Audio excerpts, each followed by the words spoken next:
Bonjour et bienvenue dans cette vidéo qui va vous aider à compléter la séquence sur les fonctions trigonométriques. Alors avant le confinement, on avait vu la trigonométrie, c'est-à-dire l'activité sur la circonférence d'un cercle à la façon d'Archimède. Ça nous avait permis d'introduire une nouvelle unité d'angle, le radian. Donc ça, on le continuera quand on se retrouvera, mais moi je voudrais passer tout de suite, pendant cette période de confinement, aux relations trigonométriques dans le triangle rectangle. Donc à partir de la page 4, c'est ce que vous aurez à compléter à partir de cette vidéo, et vous verrez qu'il y a effectivement beaucoup d'exercices, mais voilà, il n'y a pas de choix, il faut s'exercer si vous voulez maîtriser ces fonctions trigonométriques. Donc vous voyez que toutes les situations que je vous donne sont en fait modélisées par un triangle rectangle. Donc on va revenir sur le vocabulaire du triangle rectangle. On a déjà vu en début d'année que là, mon triangle rectangle ABC était rectangle en B.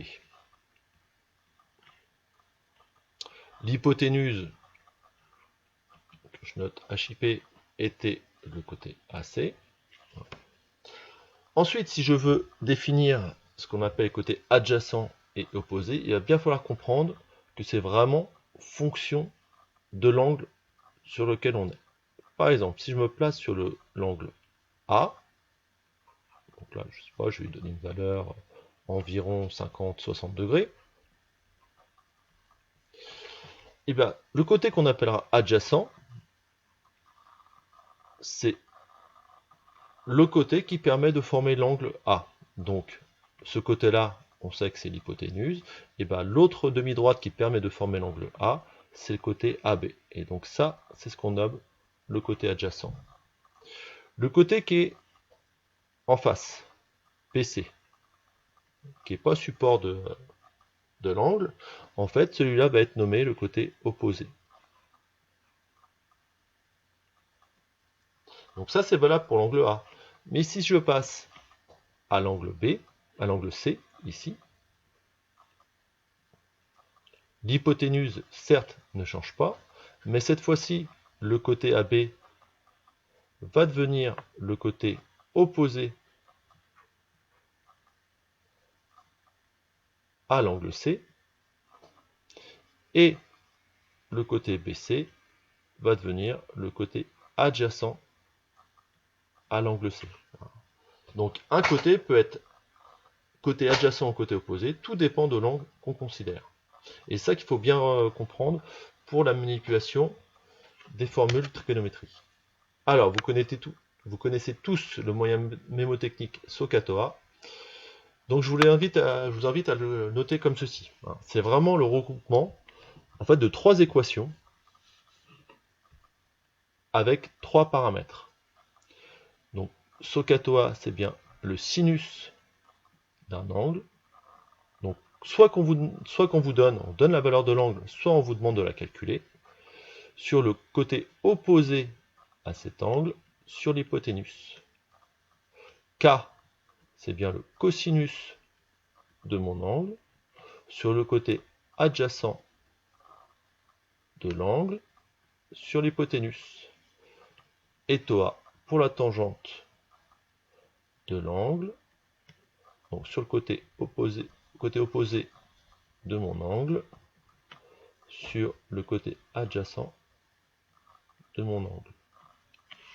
Donc cette petite partie d'appropriation, il faudra la faire sur toutes les situations que vous aurez modélisées. Une fois que vous aurez tracé votre rectangle et mis l'énoncé en forme, il va falloir faire ce travail. Donc je vous propose de réaliser un petit exercice. Donc si par exemple on me donne un triangle rectangle, donc je modélise une situation avec un triangle rectangle dont l'hypoténuse vaut 5, je sais que l'angle vaut 21 degrés, et je cherche à calculer cette distance-là. Là j'ai je sais que j'ai un triangle rectangle ici, et un triangle rectangle ici. Là j'ai un petit travail d'appropriation à faire. Je sais que AC, ça va être mon hypoténuse, et qu'elle a pour valeur 5. je sais que mon angle A, il vaut 21 degrés. Donc si je connais l'angle et je connais une valeur, hein, et qu'on me demande un côté, il va falloir que j'utilise une fonction trigonométrique. J'ai pas assez pour faire Pythagore, hein, donc j'ai pas le choix, je passe par la trigo. AB, que représente AB par rapport à l'angle A? C'est un des demi-côtés qui forment l'angle, donc on a bien AB, qui est le côté adjacent. Et c'est celui que je cherche. BC, lui, est le côté opposé à mon angle A. Par contre, lui, j'ai aucune information. Donc ça veut dire que quand je vais écrire mes formules,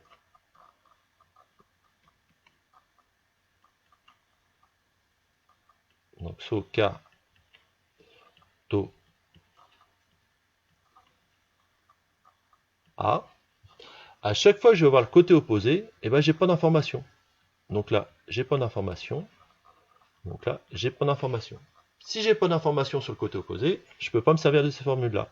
Donc, hop, je les retire. Il me reste juste celle du cosinus que je vais exploiter. Donc je peux écrire à ce moment-là donc le cosinus de l'angle A, c'est-à-dire cosinus de 21 degrés. Alors, on n'est pas obligé de mettre l'unité dans le cosinus. Donc cosinus de 21 degrés, c'est égal à mon côté adjacent, donc ce que je cherche, sur l'hypoténuse. Hop, l'hypoténuse, on a dit qu'elle valait 5. Je me retrouve avec un produit en croix, qu'on a déjà étudié, et je peux écrire que ce que je cherche est égal à 5 fois le cosinus 21. Voilà. Je referai, je pense, une vidéo pour vous apprendre à bien vous servir de la calculatrice. Il faut bien faire attention dans votre calculatrice que le 21 est bien en degrés et bien savoir utiliser les touches de calcul trigonométrique. Mais ça, je pense qu'on le verra en cours ensemble en direct. Bon courage et à lundi pour un direct ensemble.